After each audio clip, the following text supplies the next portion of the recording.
Good morning, everyone, and welcome to our course orientation today. Specifically, we will be talking about BSB50420, the Diploma of Leadership and Management. My name is Tim Stalker. I am one of the course advisors here at Let Training, and joining me today, we have one of our trainers, Ray McCall. Ray, thanks for joining us today. My pleasure completely, Tim. Okay, so just before we get started, Ray, potentially for people who haven't had dealings with you as a trainer before, how about a bit of a background? You know, what areas were you in before you were training with Let Training? Yeah, sure. Look, from a leadership and management point of view, the scope of my professional work experiences ranges from roles at local, regional, and national levels across a whole range of industries and sectors, as it were, predominantly within hotel and casino operations, so the hospitality sector. They also spent time in educational management as well, including opening an offshore joint venture project, leading and managing that operation. Time in facility services, start up on a new program, a new stream, key result area, and more recently in community services. And also wrapping around that in terms of leadership and management, my postgrad master's qualification is in educational leadership and management. Okay, fantastic. So just before we get started, a little bit of housekeeping. For anyone in chat, you are more than welcome to ask questions during this orientation. We do have course advisors monitoring the chat, so in the event of a detailed question, we will ask one of our course advisors to grab your details and we'll contact you after the orientation. We will also pause the presentation on a couple of occasions just to see if there are any questions from chat. But we will now get started. And as I said, today we are discussing the Diploma of Leadership and Management, BSB 50420. This is a nationally recognised course. It is part of the Australian Qualifications Framework at Level 5. This is also the most recent version of the course. This course was started to be delivered and assessed back in 2020. Completion of the Diploma of Leadership and Management does provide you with the entry requirements to move into the Advanced Diploma of Leadership and Management at Level 6. Importantly, you do not need to have previously completed the Certificate 4 course, the Level 4 course, in order to enrol in the Diploma of Leadership and Management. However, it is strongly recommended that if you are enrolling in the Diploma level course, you have previous study in Leadership and Management, or you have current or recent experience in a leadership or management role. We'll now move on to our career outcomes. And as we see, we have some career outcomes listed here that might be available to you upon completion of this course. We see there project manager, office manager, business unit manager, just to name a few. Now, the unique thing about our leadership and management courses is they are very broad. They can be applied to just about any industry, correct, Ray? Absolutely.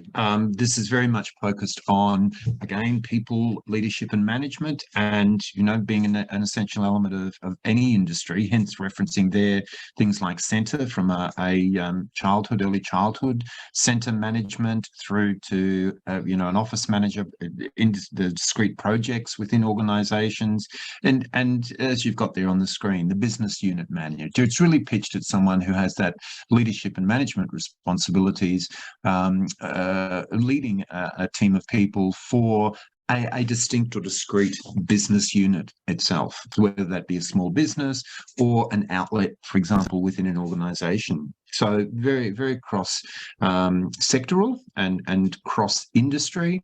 And again, in terms of the nature of the qualification, it's the sort of thing that even within an organisation, some of those functions that people undertake, for example, in work health and safety, likewise in terms of HR, I put on my HR hat, that a diploma in leadership and management is a valuable credential, given that those roles are very much responsible for influencing others and perpetuating the culture of an organisation. Right, absolutely. And one of the other good things about a course that is as broad as this is it can be applied with other courses. A lot of times, people who do enroll with us do decide to do leadership and management beside other courses, such as work health and safety, such as HR, or such as business admin or operations.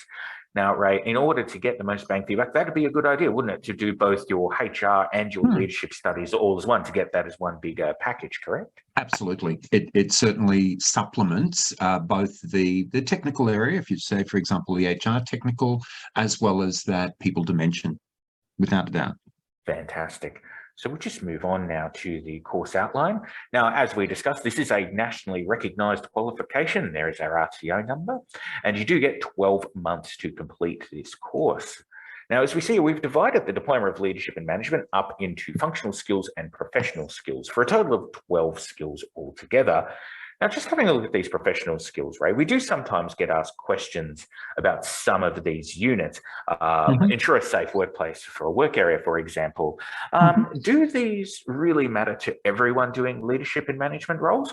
Or is doing a WHS unit like this, is this more suited for people who are just looking at WHS components as part of their responsibilities? Look, if we zero in on the WHS unit, as we may be aware, most states in the country are under the harmonised WH legislation, and at that level, everyone has a legal obligation, and particularly at a supervisory or management level, you have to manage. You have to be aware of your obligations around leading and managing a team and ensuring a safe and healthy work environment. So it's a critical part of, and it lines very much with being responsible for managing the risk associated with whatever business unit you're actually related to. If I jump as well, at the end of the day, in most situations, even if you're working for a not-for-profit organisation, there are still financial obligations that when you are at that management level. So needing to be able to navigate your way around financial documentation, assist in the development and implementation of budgets is a critical skill. So again, from the point of view of underpinning leadership and management, they are essential. Okay, now we've just had a very quick question there. And this question is regarding how many hours of study do we recommend per unit? Now, with the course being online, these are very general estimates, but we recommend around 40 to 50 hours of study per unit in this course, which equates to, on a monthly basis, around 10 to 15 hours of study per week. That will get you through one unit per month, which means you would complete the course within the 12 months given for the enrolment term. We'll just move on now, Ray. One other quick question we get asked a lot. In the functional skills sector there, we've got a couple of units that look very similar. Things like manage team effectiveness and then lead and manage effective workplace relationships. Now, are these sort of renaming the same task, or are these sort of built around the same areas of leadership management, or are they completely different skills? The latter. So it's very much distinguishable between the units, looking at different perspectives of particularly the leadership side of the function. And if I give you, a quick comparative analysis, when we're talking about the unit, and you'll see there the bottom one, manage team effectiveness, it's all about at this level being able to manage the processes around the team. So in terms of leading and actively engaging with the relevant stakeholders, but things like being able to establish key performance indicators, design and develop performance plans, develop strategies, develop policies and procedures to support team cohesion, and appropriately facilitate the outcomes of the team. So it's very much that technical side that underpins team leadership, whereas the lead and manage effective workplace relationships extends beyond just the team itself to the full range of stakeholders that you would be needing to manage.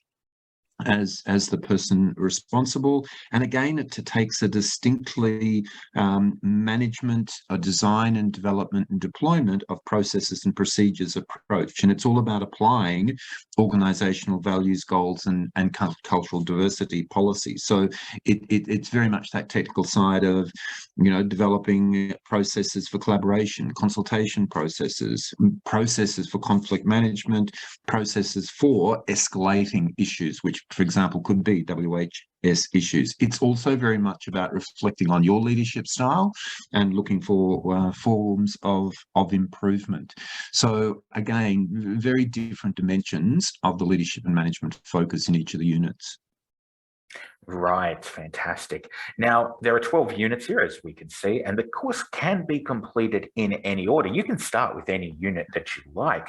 Now, Ray, are there any suggestions on a particular unit that you think most people would do best with their course if they started in this particular area?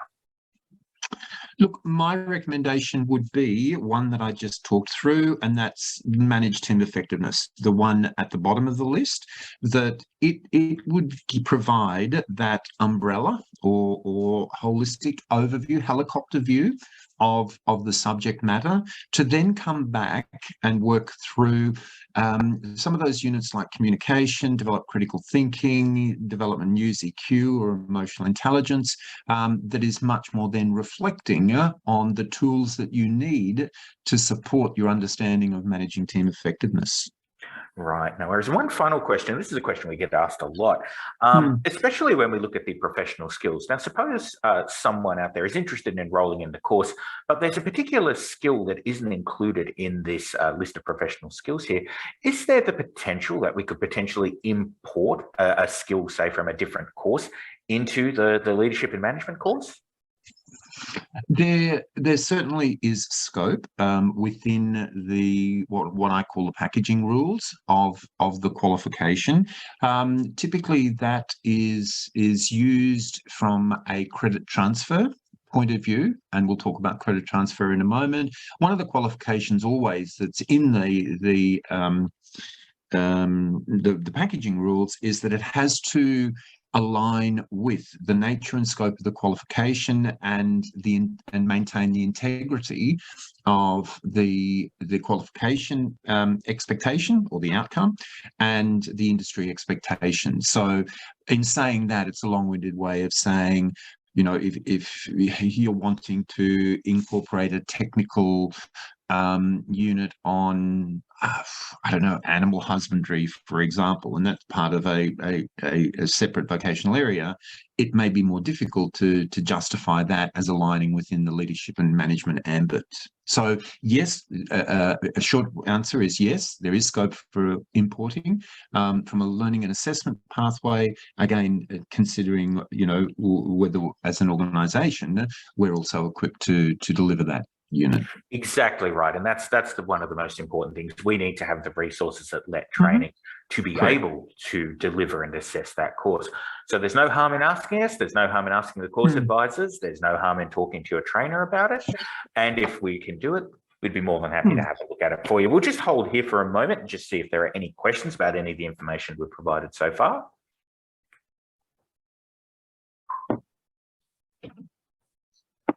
Question appears to be in chat. The question is, can I print the learning materials? The answer is yes, you can. You are able to download and print your workbooks. If you are a sort of person that likes to take your own notes, I know I myself am one of those people, you can download a portion of it or you can download the entire workbook. LET Training, however, does not send through the mail any hard copies of our resource material. We deliver it entirely online. So we will just move on now if there are no further questions. There doesn't appear to be. So we'll just move on now to our next section of the orientation. And this section focuses on the learning facilitation model of this course. Now, as we've discussed, the course is 100% online. You are able to complete this course anywhere, provided you have a reliable internet access and a desktop or laptop computer. Their access to the online learning portal is available 24 hours a day, 7 days a week. We currently have students who are studying their course in remote areas of Australia, potentially doing fly-in, fly-out roles. We also have people who are members of the Defence Force, and they are overseas at the moment. We also have people who have taken it on working holidays overseas, or people who have even taken their work overseas to complete. So there is no issue with doing that. The only thing you need to keep in mind is the trainer availability if you are looking to book in a support session or to complete an assessment if you are in a different time zone than what you're normally in. We recommend 10 to 15 hours of study per week, as we previously suggested, but the course is entirely self-paced. You are able to go through it completely at your own rate. The online learning portal has all your learning and assessment materials, so you're not waiting for anything to be delivered by post. You're not waiting to post anything out yourself. It is all there available for you, as I said, 24 hours a day, 7 days a week. We do give 12 months to finish this course, but some people have finished the course quicker than that. It is entirely dependent on how many hours you put in each week and how quickly you get through each of the assessment tasks. Now, one of the other things that we provide at Let Training is webinars. They're regularly scheduled and they offer interactive components to supplement the written resource materials that we provide. Now, Ray, you handle quite a lot of the webinars. What are some of the webinars focusing on leadership and management you've done recently? Yeah, look, there are two distinct streams that I'll talk to. One is relating to unpacking the assessment requirements, particularly the practical project, and again we'll talk more about that in a moment. So there's a suite of webinars facilitated that cover off on that walk through the instructions so that it clarifies and that it minimises, scope for interpretation as to what's required.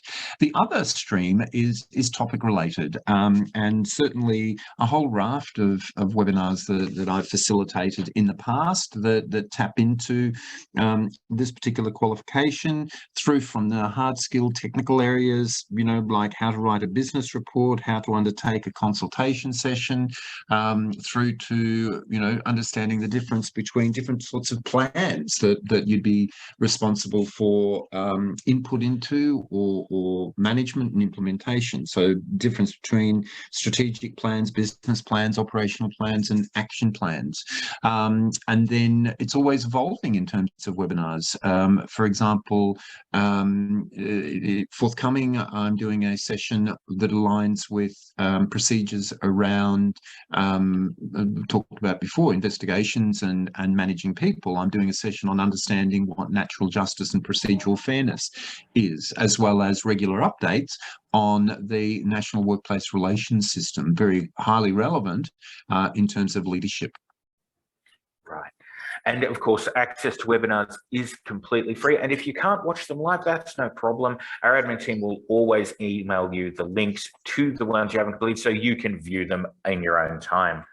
And finally, we're here talking about our tutors. Now, you will be assigned a tutor at enrolment. They are there to support you through your studies with us. You are more than able to drop them an email and ask any questions regarding your course. They'll respond within 1 to 2 business days. Or if you'd rather, you can book in a session over the phone, or as more and more people tend to do at the moment, over Zoom. I just see we have a question in chat here. Is there a webinar for every unit in this course? Ray, we might just take a moment for that one. Would you say that for Diploma of Leadership and Management, there would be a webinar available for every unit? Absolutely. And what we do is, as we deliver the webinars, we align them to units and programs. So when someone enrolls, for example, they will get a complete overview by unit breakdown of currently published recordings for relevant webinars, and then from there get continuously updated with new recording releases. Fantastic. So as I was saying, and I'll just recap that then, you will be assigned a trainer at enrolment. You can email them any questions you have and they'll respond within 1 to 2 business days. Alternatively, you can book in support sessions. We would recommend booking in a couple of days in advance for those. They're 30 minutes. They can be completed over the phone, or, as more people are preferring at the moment, can be completed over Zoom. Trainers are available between 9 and 5:30 Monday to Friday Sydney time. We would always recommend taking time differences into consideration when booking your support services. Support services are also free of charge. There is no additional fees for any amount of trainer support, be it via email or be it via Zoom or over the phone. You also will get multiple assessment attempts for each of the assessments that you're submitting with us. It isn't the case where if you failed on the first time, then that's it. You can always have multiple attempts. Trainers will mark and return your assessments within 5 business days, and they will always provide feedback for you. Multiple attempts are free as well. We'll just move on here to our next section, and our next section is on our assessment tasks. Now, there are 2 assessment tasks for each unit in the Diploma of Leadership and Management. The first of them is a series of knowledge-based questions. They're short answer questions. I'm terribly sorry to tell everyone, there is no multiple choice in this course, but we also aren't asking for multiple page essays for each answer.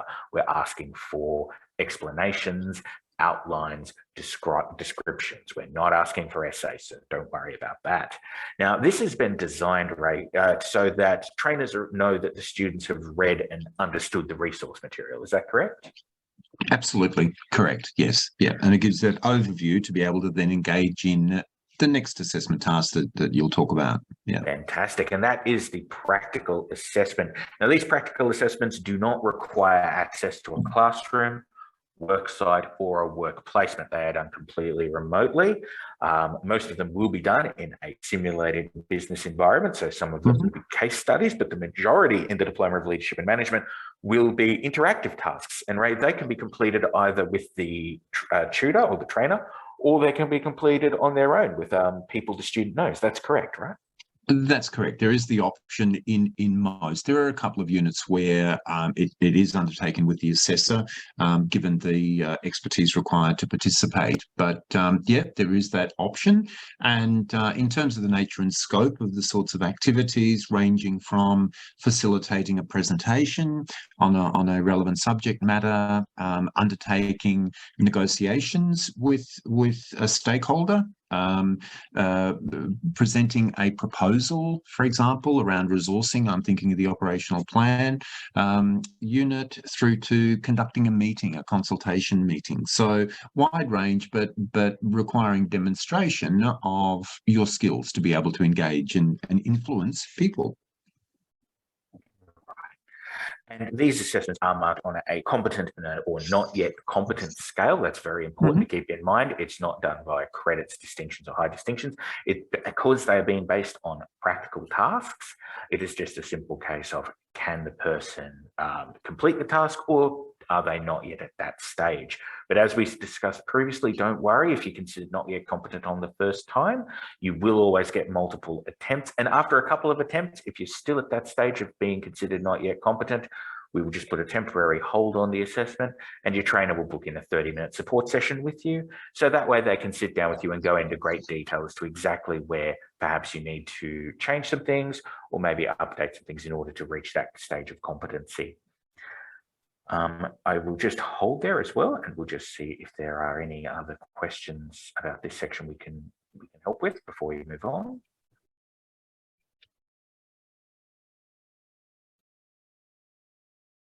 There doesn't appear to be, but just before we move on, I will just point out one last thing regarding our assessments, and that is that the assessments are provided with case studies and simulated workplace events. Students aren't allowed to bring their own work history into assessments, and this is because this way the trainers can mark all of the assessments against one scale. They can all be marked on the same scenarios to make the system as fair as possible for all students. And we'll just move on now to the next section. This is on other assessment pathways. Now, as well as completing the assessment tasks, there is the possibility to receive units completed via credit transfers or recognition of prior learning. And we'll just start with the credit transfers here. Now, Ray, credit transfers, they're based on former studies from vet courses. That's correct, right? That's correct. It's actual completion, so needing an outcome, a competency outcome from a vocational education and training program as distinct from a higher ed qualification. And the requirement is, even if it is what we call a superseded unit that someone has completed, if it is the new version is equivalent, and you made comment that our programs are the most current versions available, that credit transfer eligibility applies, subject to proof of continued demonstration of competency in the workplace in the meantime. Exactly right.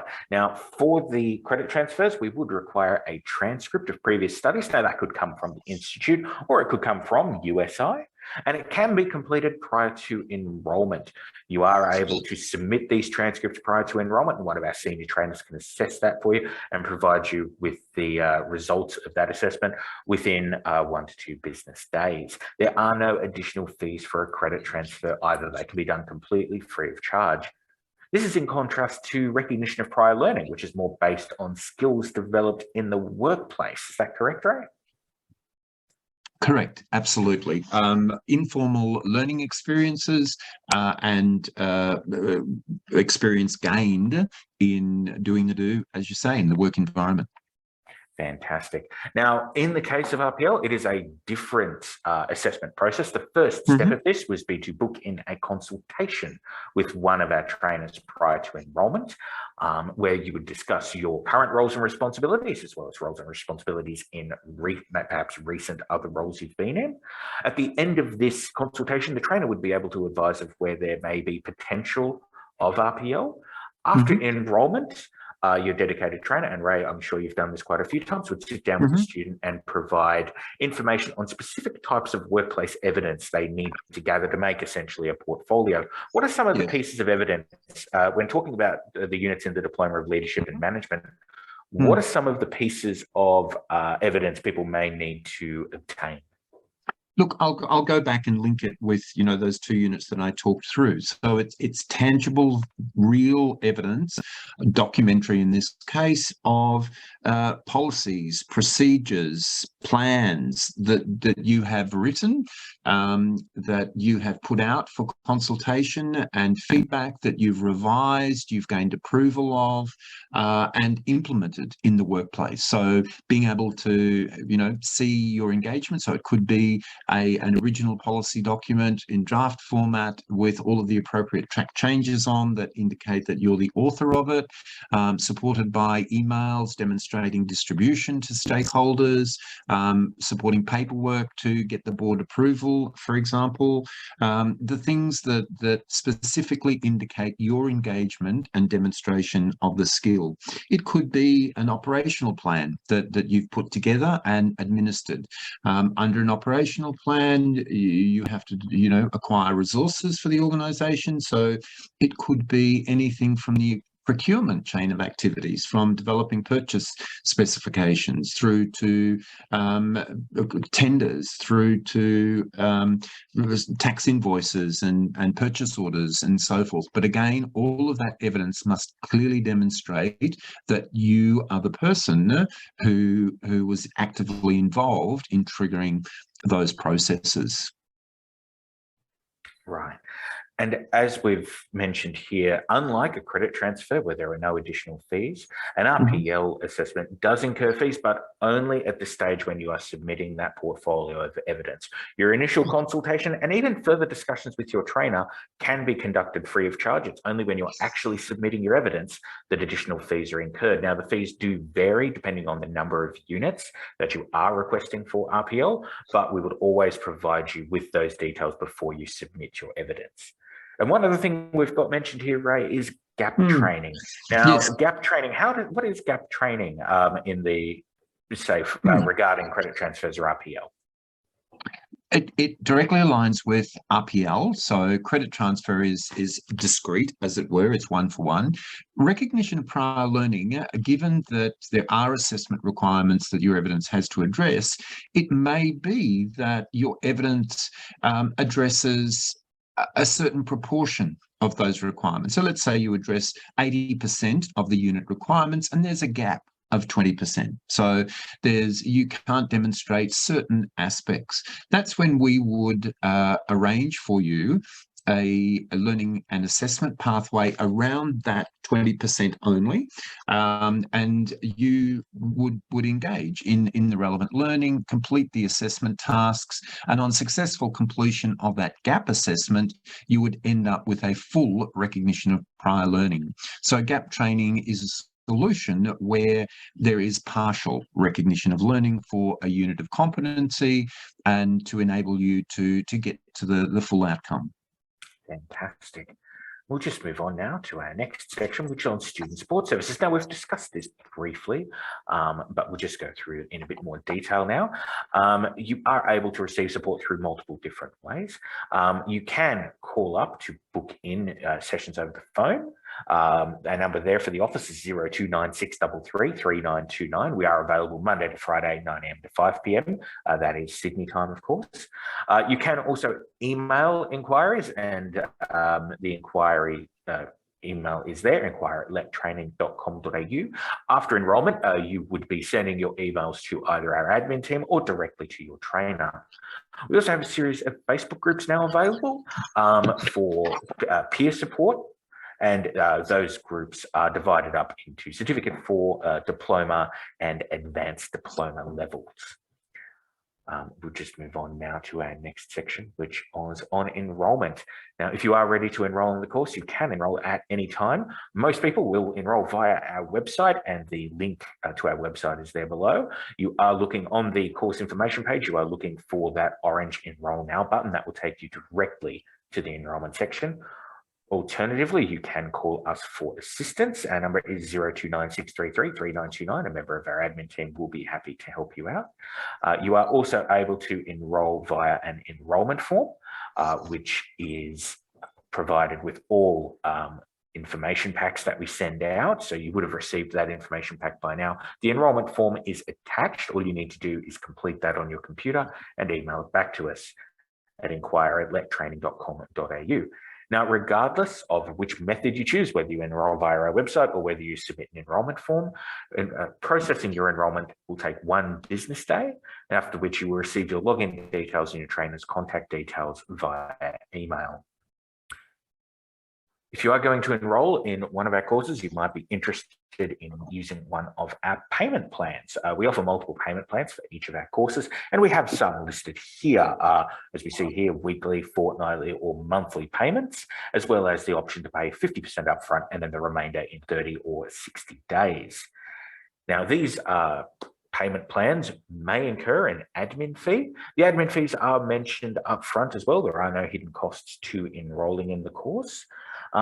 If you potentially would like a customized payment plan, so potentially you would like to pay more upfront, or you would like to pay more in your installments, there is the possibility that our accounts team may be able to create a customized payment plan for you. All you would need to do is contact us prior to enrolment and explain what sort of plan you would like to use. And our accounts team would do their best to create a plan that fits those parameters. The only thing which can't change is the upfront costs. So you would need to, just to bring that back there, you would need to keep the $150 upfront for a weekly or fortnightly payment plan, or the $300 upfront for a monthly plan, or as they are advertised. And we'll just move on now to the end of our orientation here. We'll just pause for a moment. We'll just see if there are any further questions in chat.